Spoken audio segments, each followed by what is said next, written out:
ஆலய திருநீரை அணிந்திடுவோம், அந்த ஆயிரங்கரத்தாளை பணிந்திடுவோம். ஆலய திருநீரை அணிந்திடுவோம்,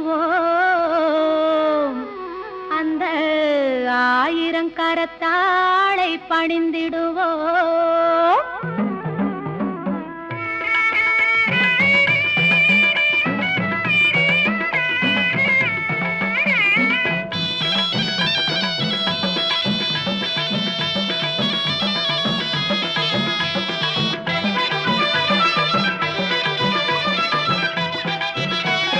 மஞ்சனத்தை பூசி வரும்